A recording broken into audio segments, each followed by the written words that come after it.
Buenas tardes, nuevamente otra vez aquí. Recordarles la lección de Pablo. Vamos a retomarla en la lección número 7 para que sepan. Empezamos. Saulo preparándose para servir.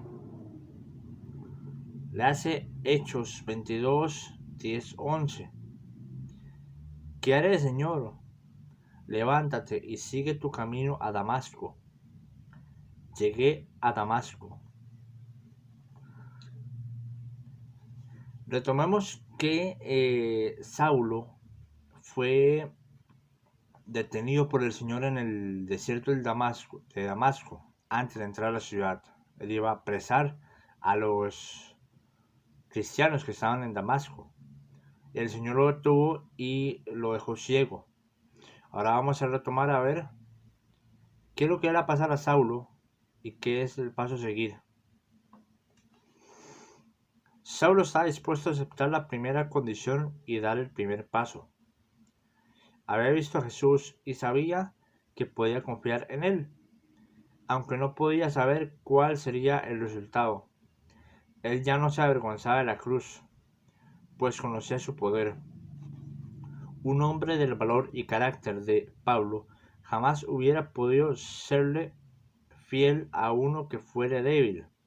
Saulo encontró a Jesús, que Jesús era más fuerte que él y que bien merecía su obediencia y aún más su entera confianza. Llegué a Damasco. Primera parte. Primera visión de su nueva obra.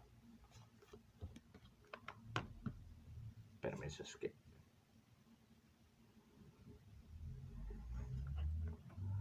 es por la iluminación del tele, disculpen. Le hace Hechos 26, 16 al 18 versículos. Sucede muchas veces que en el momento de conversión Dios nos llama para que dediquemos nuestras vidas a una obra acerca de la cual nunca se soñará. Esto le pasó a Pablo. Como fariseo ortodoxo, no le tenía amor a los gentiles. Pensaba que ellos solo podían ser hijos de Dios haciéndose prosélitos. Nunca cruzó por su mente la idea de que él fuera mandado como un mensajero de Dios a las naciones gentiles. Pero ese día en el camino hacia Damasco, con la condición de que Jesús era el Mesías, surgió la nueva visión de la posibilidad de traer aún a los gentiles a ser miembros de la familia de Dios por medio de la fe en Cristo Jesús. Quizás allí vislumbró la nueva obra a la cual iba a dedicar su vida. La influencia de este pensamiento perduró toda su vida, le dio perseverancia y poder y abnegación. Hizo de él un hombre de alma grande. No hay nada que desarrolle la grandeza del alma tanto como una visión de una obra extraordinaria y la convicción íntima de que Dios dice: yo te he escogido a ti para esta obra. Jeremías tuvo tal visión y oyó el llamamiento que hizo de él el profeta heroico de los últimos tristes años de Judá. Recuerde que en la historia de Jeremías, al final, son esclavizados por Babilonia. Respondiendo a la influencia de tal inspiración y de un llamamiento, Isaías dio al mundo palabras tan sublimes y tan llenas de verdad que han perdurado a través de los siglos. Dios no se limita a tratar de esta manera solo a unas cuantas personas. Él tiene una obra para cada uno y el trabajo es digno, algo que eleva el alma de sus hijos a su semejanza, si ellos están dispuestos a oír y hacer lo que Dios ha preparado para ellos. Segunda parte. Una confesión llena de valor. Escuchen bien.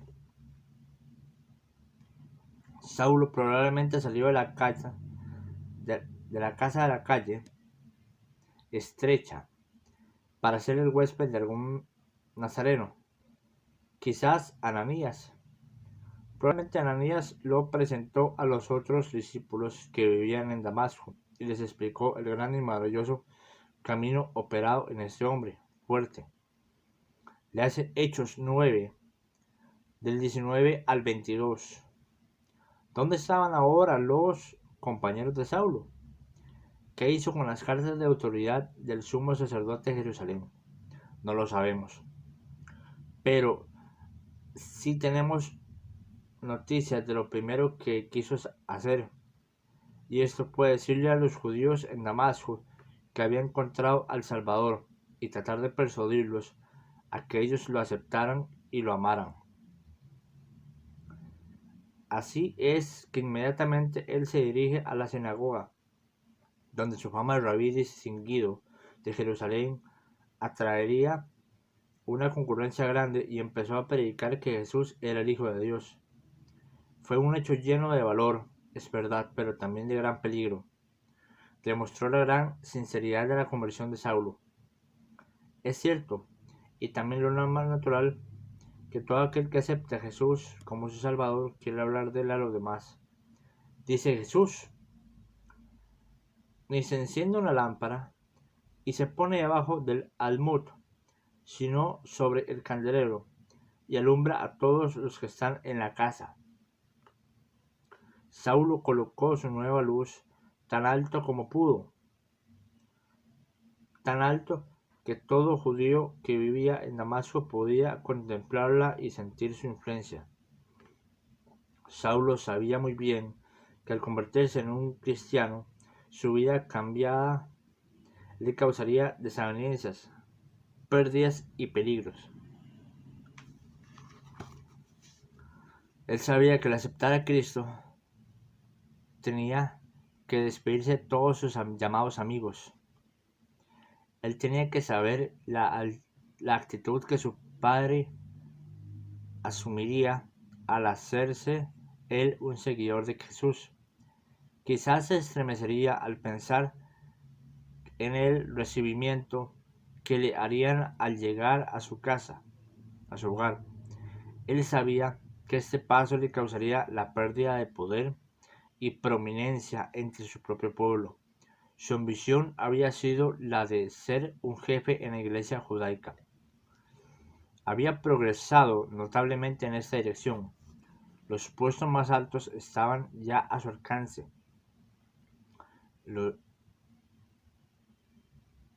Y al hacerse cristiano, estas puertas de oportunidad fueron cerradas para siempre. Sabiendo todo esto y más, ¿titubeó él? Busque Filipenses 3, versículos 7 al 9. Parte 3. Un periodo de meditación, preparándose para servir. Gálatas 1, versículo 15 al 17. Y después Hechos 9, versículo 19 al 25. Quizás recordaría él en sus meditaciones o cuando hizo su confesión pública en la sinagoga muchas preguntas que lo preocupaban. ¿No era Jesús un humilde carpintero galileo?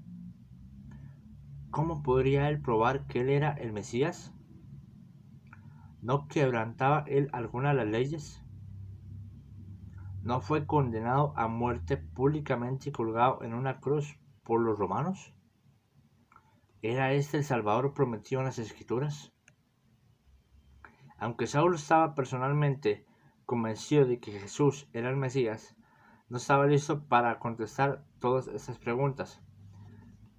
Parece que se dio cuenta que necesitaba una mejor preparación para poder empezar el trabajo de ganar a otros para Jesús. No estaba aún listo para tratar de estas cosas con Pedro y los demás en Jerusalén. Él quería meditar en estas a solas, sin testigos, con las escrituras de Dios, con la Torá. Así es que después de un corto periodo en la sinagoga de Damasco, donde dejó atónita a la congregación judaica, pero no quedándose el tiempo suficiente para despertar una oposición violenta, salió de Damasco para buscar un lugar alejado, donde podía gozar de una oportunidad para pensar, orar y trazar los planes para llevar a cabo la obra a la cual se sentía llamado. Los confines del desierto de Arabia no estaba lejos de Damasco, y Saulo solo nos dice que fue a Arabia. En aquella época el nombre de Arabia se daba prácticamente en toda la vasta península de unos 2.400 kilómetros de largo y 1.300 kilómetros de ancho. Se encuentra entre el Mar Rojo y el Golfo de Persia. Se extiende al norte más allá de la ciudad de Damasco. No sabemos exactamente el lugar al que fue. Algunos creen que quizás fuera hasta el monte de Sinaí, donde Moisés y Elías, los grandes profetas de épocas pasadas, habían hablado con Dios, y que allí donde hacía tanto tiempo Moisés había recibido la ley, Dios le hizo ver claro a Saulo la ley más alta de la vida, en Cristo Jesús. Como resultado de este tiempo pasado en el estudio, la oración y la meditación sobre su trabajo, Saulo salió del desierto con la convicción de que Jesús era precisamente el Mesías prometido en las Escrituras.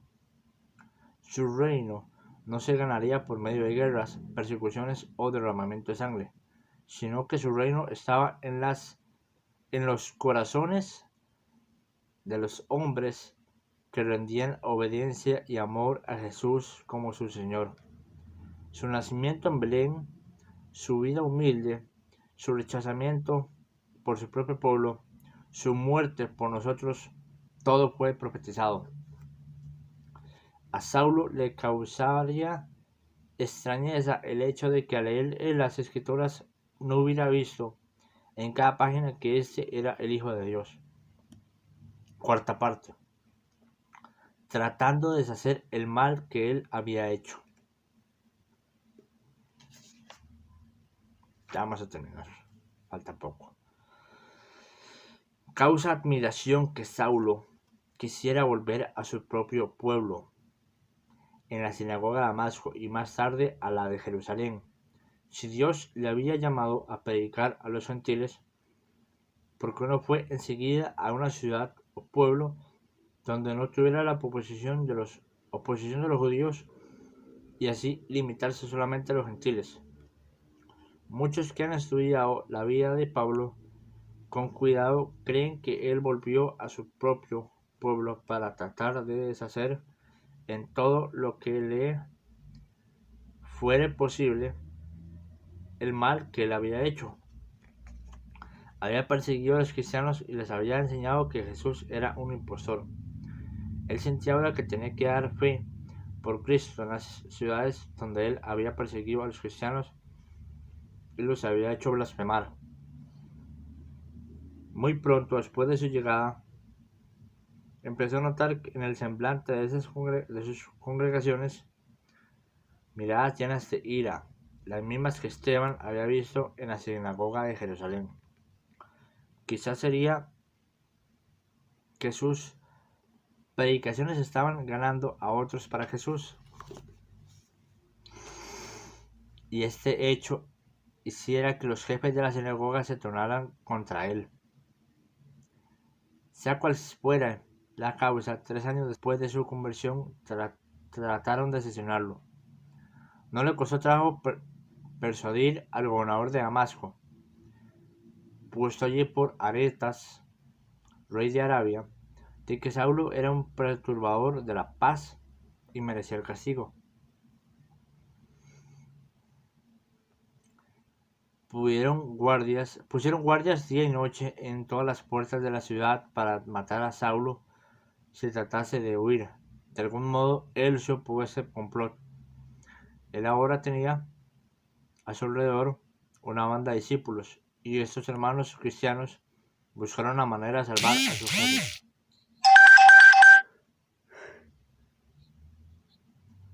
Perdón.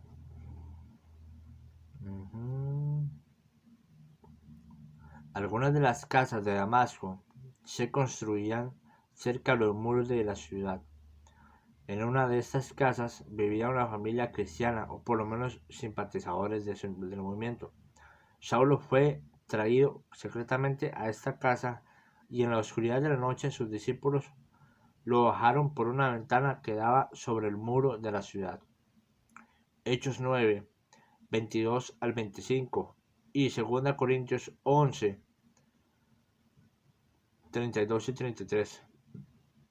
¿A dónde debería ir Saulo después? Iría a Jerusalén.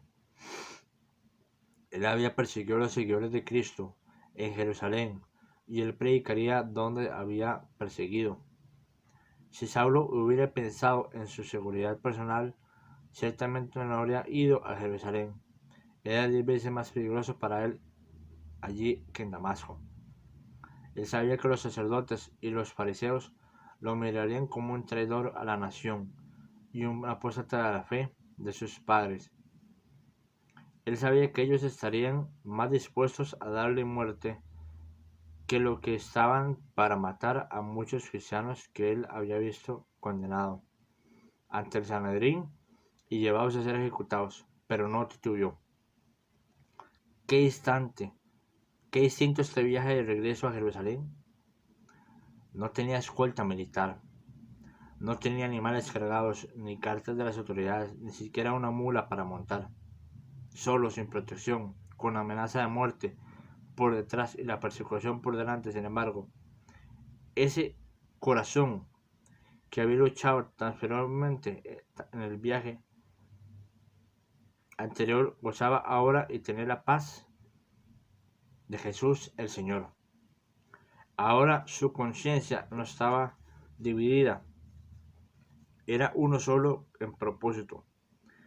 Tenía una esperanza y un gozo tan grande que las circunstancias que lo rodeaban no podían cambiar ni perturbarlo. Y hace Hechos 9, 26 y 27. Cuando Saulo llegó a Jerusalén, se vio obligado a confrontarse con la prueba más dura y difícil. Los mismos cristianos rehusaron creer que él era su verdadero creyente en Jesús. Huían de él, llenos de temor, y no le querían en su compañía. Pero mientras Saulo estaba pensando qué hacer y a dónde ir, Bernabé, el de corazón noble y generoso, se enteró de su situación. Como Bernabé se enteró de la situación de Pablo, lo ignoramos, pero parece que él fue la primera persona que acudió a Saulo y habló con él como un amigo. Persuadido por la sinceridad de la conversión de Saulo, Bernabé lo trajo a los apóstoles y les contó cómo Cristo le había llamado y del gran trabajo que él había hecho en Damasco. Así presentado por Bernabé, a Saulo le dieron la bienvenida el grupo pequeño de cristianos, y hubo gran regocijo por el poder de Dios para convertir al enemigo más temible de los cristianos en un amigo leal. Tan pronto como a Pablo fue aceptado por los cristianos en Jerusalén, visitó a la sinagoga de los judíos griegos donde Esteban tantas veces había hablado y trató de ganar a esos judíos para Jesús. Porque antes le parecía a Saulo que ellos seguramente lo irían, porque antes él había perseguido con ellos a los cristianos y ahora era tan distinto su deseo, tan opuesta su actuación. Le parecía que si alguien les podía convertir era él, sin duda, pero yo que disputaban acaloradamente con él y rehusaron creer sus palabras. Vea Hechos 9, 26 y versículo 29. Esto fue un amargo desencanto para Saulo. Sus nuevos hermanos le rogaron que huyera a un lugar seguro, pero él solo había estado en Jerusalén 2 semanas y sentía que no había hecho aún todo lo que debía para compensar en algo su obra de enérgica persecución, y así, con firmeza, resolvió quedarse y hacerle frente al peligro. Entrando audazmente en el templo, Saulo elevó su corazón a Dios en oración, pidiendo fuerzas y que fuera él su guía. Mientras oraba le pareció ver a Jesús otra vez a su lado, hablándole como le había hablado en el camino de Damasco. Hechos 22, 17 al 21. A Saulo le fue ordenado salir de Jerusalén porque no era él la persona que mejor pudiera testificar allí. Al salir del templo, silencioso y rendido, vinieron corriendo hacia él varios discípulos, anunciándole otro complot, tramado otra vez por los judíos de Jerusalén, para matarlo. Preparándose la carrera para un viaje tan precipitado, lo llevaron a Cesarea, 80 kilómetros de Jerusalén, y lo pusieron a bordo de un barco con rumbo a Tarso, su lugar natal. Hechos 9:30 y Hechos 22, 17 al 21. Pregunta del final del capítulo: ¿qué fue lo primero que hizo Saulo al convertirse? ¿Por qué cuando uno acepta a Jesús sinceramente quiere hacer lo mismo? Segunda pregunta. Esa fue la primera. Segunda pregunta: ¿por qué fue Saulo a Arabia? ¿Qué hizo cuando estaba allí? ¿Cuánto tiempo se quedó allí? 3. ¿Qué líder en la época del Antiguo Testamento pasó 40 años retirado en Arabia? Referencia: Hechos 7, 29, 30. 4. ¿Nos dice Saulo cómo los judíos lo esperaban en Damasco? 2 Corintios 11, 32, 33. ¿Cómo demostró Saulo los resultados de su estudio cuando volvió a Damasco? Es la quinta. 6. ¿Qué habéis aprendido de la manera? Perdón, me equivoqué. 6. ¿Por qué y cómo salió de Damasco? 7. ¿Qué habéis aprendido de la manera en que un cristiano debe empezar a vivir por Cristo? Pensamiento personal. El testimonio de Pablo estaba basado en su experiencia personal. Hay mucho de valor en los hechos históricos de la vida de Jesús a la cual podemos llamar la atención, pero la base principal de nuestro testimonio tiene que ser una experiencia personal interpretada a la luz de estos hechos históricos. Final de la lección número 7 de Saulo y sus epístolas.